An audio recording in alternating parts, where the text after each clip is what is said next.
Hello, and welcome to another edition of Focus. I'm your host, Vernon L. Bowling. For over 4 decades, we've been bringing you various problems, concerns, as well as accomplishments that affect the African American community, and that's what we're going to continue to do. So we're happy to have you join us this morning for one of those shows where we're going to talk to some very important people about some very important topics. So don't touch that remote. We're going to be right back with this and more when Focus continues.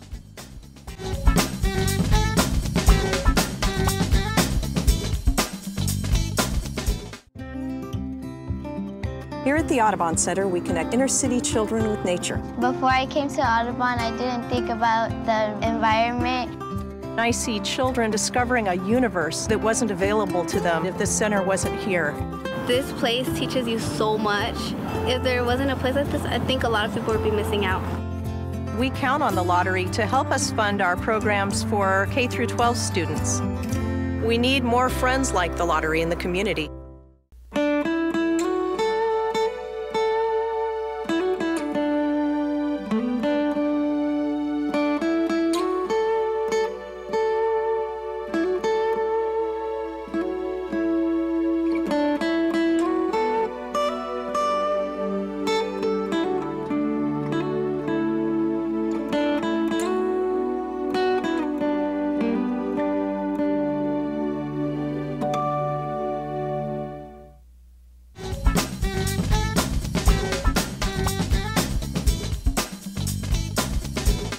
Theater in Phoenix. Now let me change that. Black theater in Phoenix. That's a wonderful, wonderful thing. We're doing some great things with theater in Phoenix. What makes it even more wonderful is when the person who is not only in a show, but writes the show. Exciting. And you're going to meet one of those people today. With me on Focus is Iris Huey.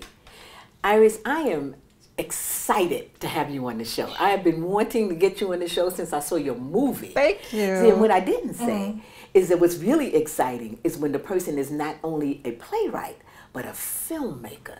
And here we have a talented young woman who is rooted here in this city, who not only wrote a play that will be coming out, well actually it's been out, and now you're doing it again. Correct. But you also wrote a film. Yes. And I saw both. I saw the movie, I saw the play, and sister, I'm looking forward to Broadway with you. Thank you. So there's a whole lot of questions I have to ask. And one of them is about your process.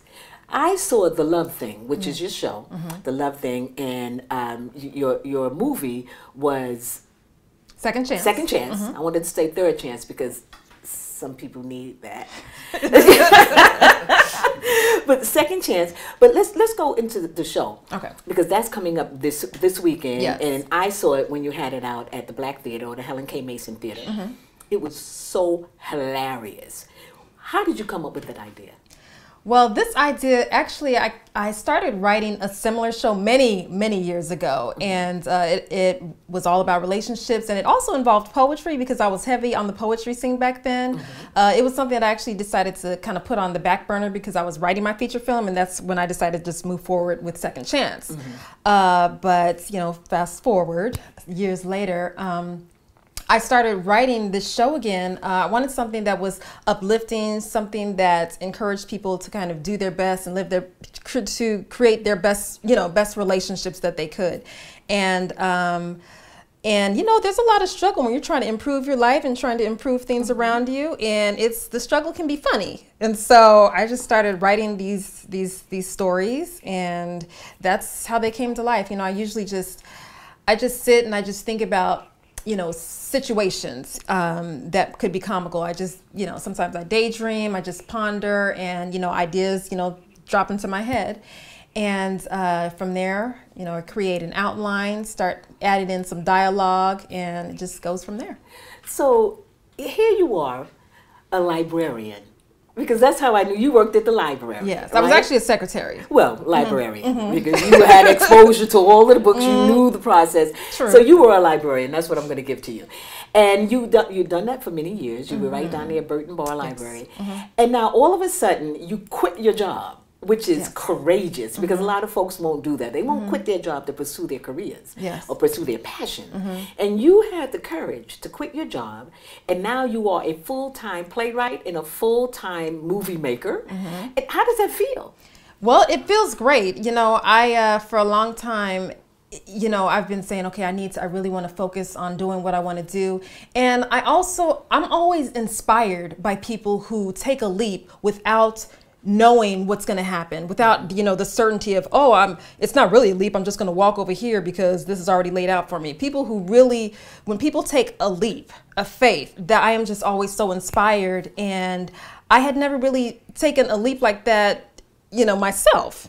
And, you know, the job had gotten to a point where it was really time for me to go. I mean, it was clear, it was evident, I knew it was time to go. And so when I finally made the decision, even though there was uncertainty ahead, I felt total clarity and certain about the decision, because it just felt right. I knew I was making the right decision for me to live my life so that my days are filled with what I wanted to be filled with. Okay, now a lot of people are probably going to ask, or at least I'm sure that they want to know, how do you live?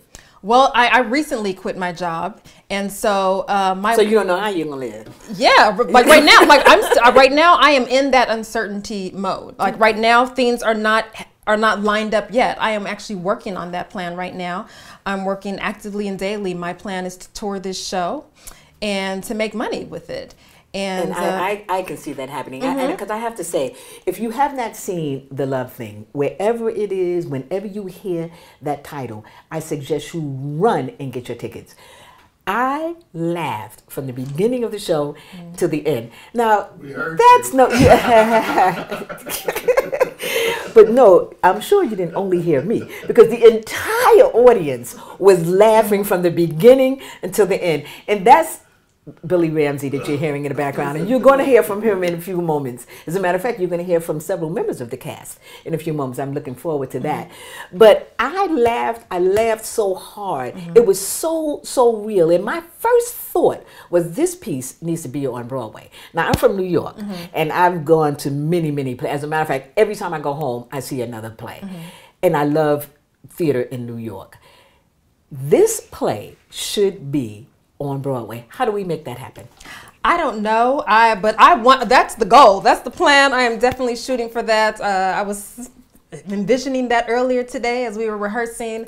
I want this to be as big as it can possibly be. You know, I want everyone to see it. I want people to look at it and laugh and grow. And so I'm ready to take it wherever it's possible to go. Now, you also directed. Yes. And you directed your movie as well? Yes. So you're stepping into some pretty wonderful shoes here. You know, our sister Ava DuVernay, who just did Selma. You got Julie Dash. You got a whole lot of incredible sisters who have done some great works. How does it feel to be walking side by side with your sisters?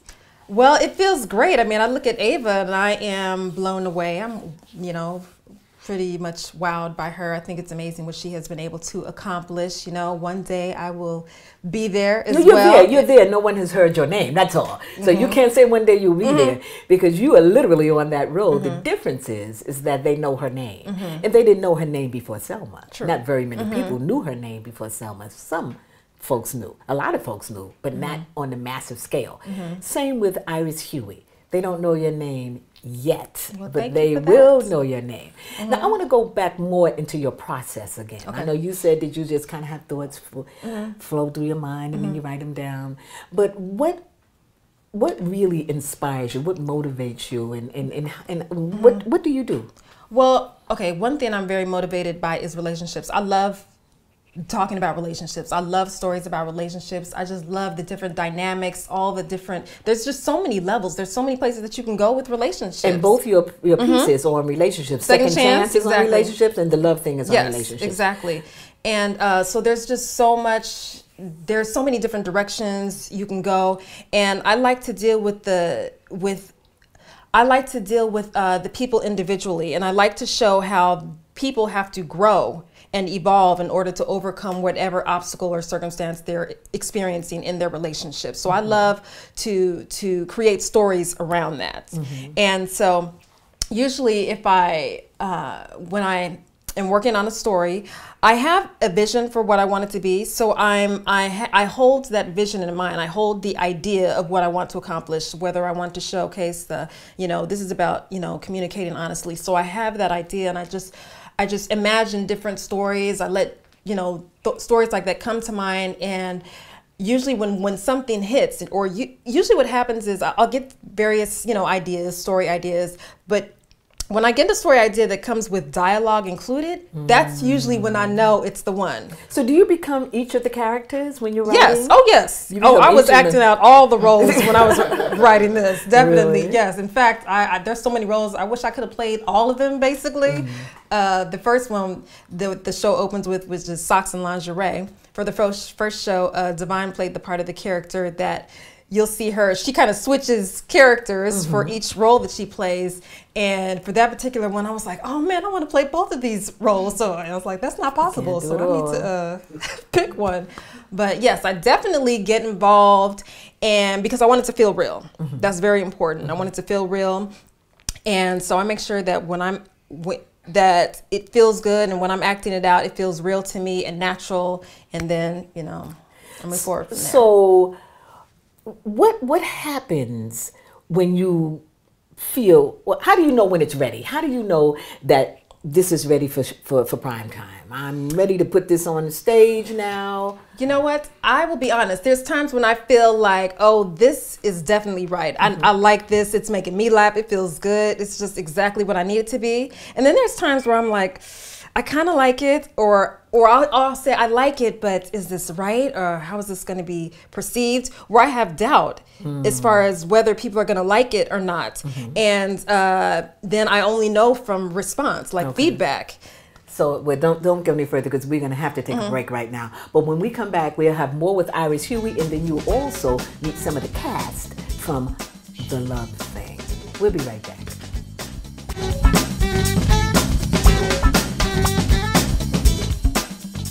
My name is Jay Rominger, and I'm a CASA volunteer here in the state of Arizona. Jay has helped me in every part of my life.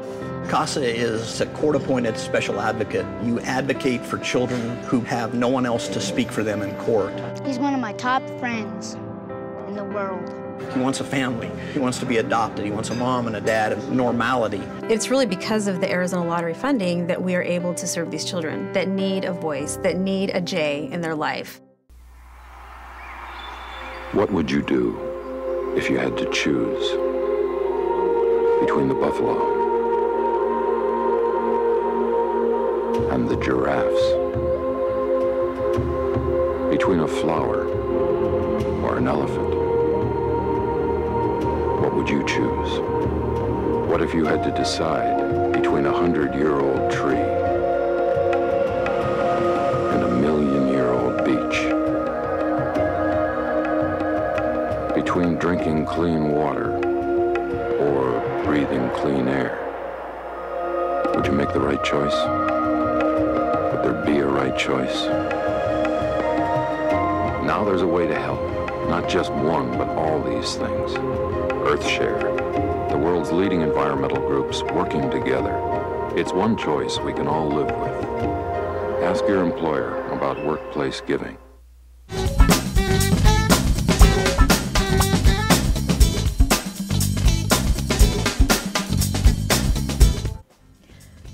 I know he's not doing what you want him to do, but if you two keep trying to one-up each other, you're only going to keep perpetuating the cycle. Thanks for coming back. I'm Fatima Halim, and with me today is Iris Huey, filmmaker, film writer, scriptwriter, Yes. playwright, actor, poet, just Renaissance woman. And we're talking about theater, needless to say, with the theater major right here. Now, one of the things that I wanted to know is, I mentioned that you were a librarian. You said you were a secretary. I say you're a librarian.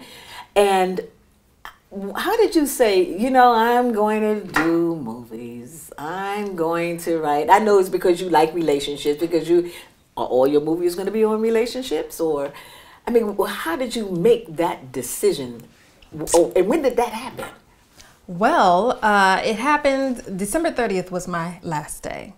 And it But happened. you knew that you were going to be, well, you wrote before that. Yes, I've been writing, you know, since I graduated from college. I've been writing and, consistently producing for a while now.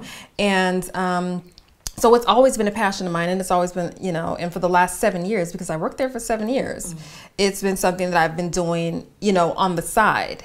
And, you know, I would say that just being there, being someplace where you don't want to be consistently day in and day out, for me, it really started having an effect on my self-esteem. It started really affecting how I felt about myself, because that's not how I saw myself. And I really wanted to start really living this life for me. I mean, life is short. It is. And you know, so you decided to yes, just pursue it was your time for me passion. to just really focus and live my life. Now, there's another question I have before we leave, because I really want to get to your cast. I think it's so important that we begin to see the fruits of your labor.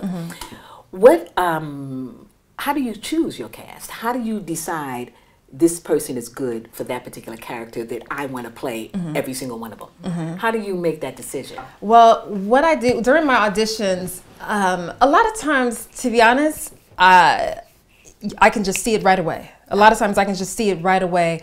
They bring just, when they bring life to the character, they bring more than what's on the page. When an actor brings more than what's on a page and brings it in a way that really complements what I see, or how the direction that I see the character going in, that's when I know. And it's hard to, you know, say certain characteristics or specific things, but that's pretty much what it boils down to. In this particular show, comedy was important. So, you know, in the audition, I really looked for you to make me laugh. And of course, you could think, oh, that could be hard, Iris, because you already know what's written. But really, for the actors that are in the show, for the most part, when they played their roles in their audition, there was something about it that made me laugh. Well, they were perfectly cast, and now you'll get a chance to see them. And before I even bring them all up, there's one more I want to sit right here in this chair. And this is Billy Ramsey, and some of you know him as Ism. Now, Ism is a local poet, and he was in both of your productions. He was in Second Chance. He was one of the stars, one of the main characters. Yes, he was in great Second too. Chance, and now he's also one of the main characters in The Love Thing. Yes. So when we come back, you'll get to meet Ism.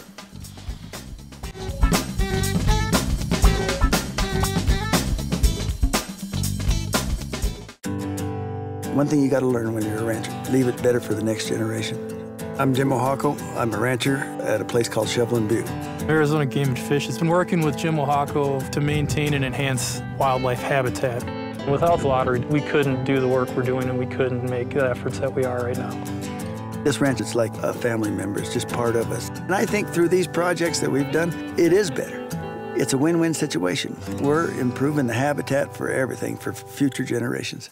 So, how was your day? Oh, it was good. You know, I'm busy planning parent-teacher conferences, so it was a little busier than usual, but it was great. Oh, okay, great. So, how long you been teaching? Oh, wow, about 7 years now. Oh, Yeah. So you liking it, huh? Oh, yeah. I'm always attached to the kids, okay, you know. The kids are great. Yeah, It's great. It's great. Yeah, don't forget to send your resume to that job opening you found online today. You know, when you were job hunting. Just thought I'd throw that out there. So, how long, what grade you been teaching? 5th grade. 5th grade? Yes. Oh, okay. Yeah. Nice. Yeah. You just saw an excerpt from The Love Thing, written by Iris Huey, directed by Iris Huey, and starring Iris Huey. But I have with me today a very dear friend of mine, and who's been on the show before. Yes. And he is one of our local poets. He is one of our local producers. He is one of our local heroes. Oh. And that's my friend, my brother, Billy Ism Ramsey. Thank you. I brought you on because you have been in 2 of Iris Huey's productions. You have been in Second Chance, her film, and you've also done The Love Thing. The Love Thing, and you're one of the key characters in The Love Thing. Now, Iris said that you had to make her laugh, or all of her cast members had to make her laugh during the audition. What did you do to make her laugh? I think me and Iris always have made each other laugh. We've known each other for a long time. We were actually high school classmates, and we did a film when we were about 14, 15 together. Wow. So, you know, we've been around each other for a long time, but, you know, we always know a way to punch it up a little bit. So Yeah. I can't remember what I did, you know. But now you've done a lot of things. I mean, you did you did Miles, the Miles Davis story. Yeah. And I was going to say Mad at Miles, which is our sister's book, Pearl Cleage's book. But you did a piece on Miles Davis. Cool like that. Cool like that. And you also did one with our other brother, the singer, Donny Hathaway. Donny Hathaway. So you did that, Yes. and of course your poetry around the city is just legendary. But now you kind of are moving more toward the acting thing. Yeah. So tell me what that is like, Well, going from being a poet to now being an actor. Well, actually, I was introduced to acting before I was introduced to poetry. And actually, really, my first introduction to the stage was through music, and then acting. And acting is actually what got me out of my shy, stuttering mode. And so now it's kind of almost getting back to the roots of where I really wanted to be. It's how I fell in love with it. Didn't you do something for me one time when you Yes, were a kid, yes, didn't you? yes, I'm like, exactly. I remember. Yes. Yeah, so you had been at it a long time. Now, how is Iris as a director? Was it easy? Because I know some men have problems taking directions from a woman. No, it's not. It's not no. hard. It's not hard. No, don't cut my part, Iris, please. But Iris is a phenomenal director, and she allows us to discover a lot of the things ourselves, and then she makes decisions as far as, okay, I like that one. You know, let's go with that one, and kind of crafts it and puts it all together. I respect her as an actor, especially on film, where she's incredible eye, and I put her up against the best in the world. Okay, so what's your favorite? Poetry, theater, acting as a actor, or film? Stage acting. Stage theater acting is the okay, the well, best. you're good. You get at all of them now. I've seen them all, and I've been impressed every time. You continuously do good work, and I'm so glad that you've hooked up with someone like Iris Huey, because she can give you some good work to continuously do. So, definitely so. Thank you so much. So we're going to come back, and you're going to get to see Ism doing something with one of the other cast members from the LoveThing, as well as some other fun things from Iris Huey. Come back.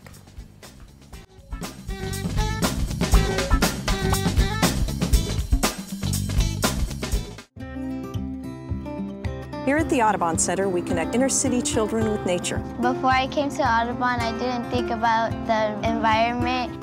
I see children discovering a universe that wasn't available to them if this center wasn't here. This place teaches you so much. If there wasn't a place like this, I think a lot of people would be missing out. We count on the lottery to help us fund our programs for K-12 students.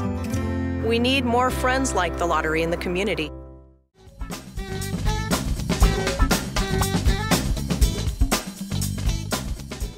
If there is anyone that is opposed to them being married today, please speak now or forever hold your peace. Oh, by the way, I got 3 kids from a previous marriage. You cool with that, right? You were married? I ain't tell you about that? No. Oh, she was crazy. Go ahead, Rem. Go ahead. Wait, Walter, I can't just jump into a marriage with you right after you drop this bombshell on me? It's a little late for you to turn back now, don't you think? It's a little late for you to tell me you were married and have 3 kids? Does it matter? Girl, you're supposed to love me for better or worse. That's after we're married. I'm not obligated before that. Bye. For example, ladies, let's say your man consistently leaves his socks on the floor. Classic behavior of the male species. Why they can't just put their socks in the laundry, we'll never know. Nonetheless, there are plenty of ways to address this behavior. Option number 1, share your feelings. Honey, I don't want to nag or anything, but I did want to share with you how I feel about you leaving your socks on the floor. It really upsets me, and I try to deal with my anger, but sometimes it gets the best of me, and I want to hurt you in your sleep. There you are, laying peacefully, and I can't stop thinking about sharp objects. But I don't say anything because I don't want to nag. Anyway, thanks for letting me share my feelings, babe. You're the best.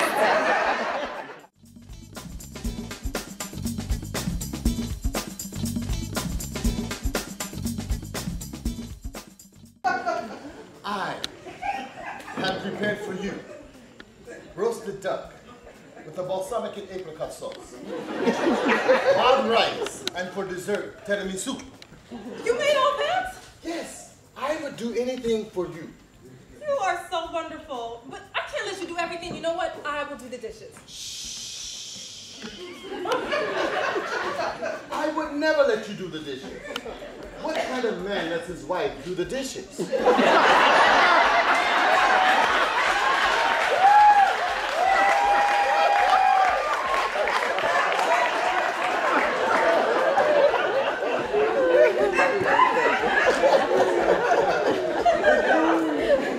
another thing, he loves to just sit and talk. Come. Sit. Let's talk about our feelings.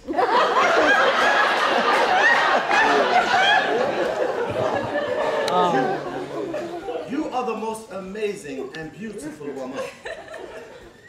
I feel so lucky to have you. Every time I think about it, I get so overwhelmed that I just want to cry.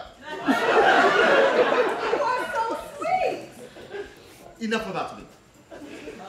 Let's talk about you. Why don't you just tell me all of your problems? I will sit here and listen. I won't say anything that might actually help.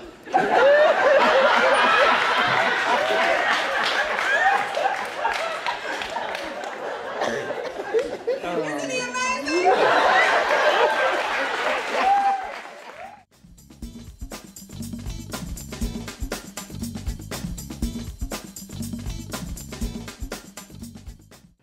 Hey, I hope you enjoyed the show today. Fatima, Halim did a great job, and we want to thank our guests as always.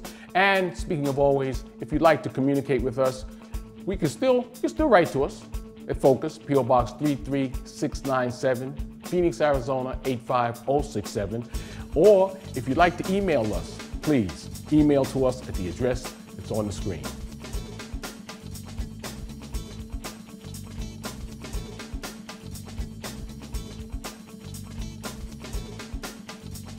On behalf of Fatima Aline, Tony Escobar, and myself, Vernon L. Boland, we want to thank you for joining Focus this week. Look for us next week, same time, same station, when Focus continues.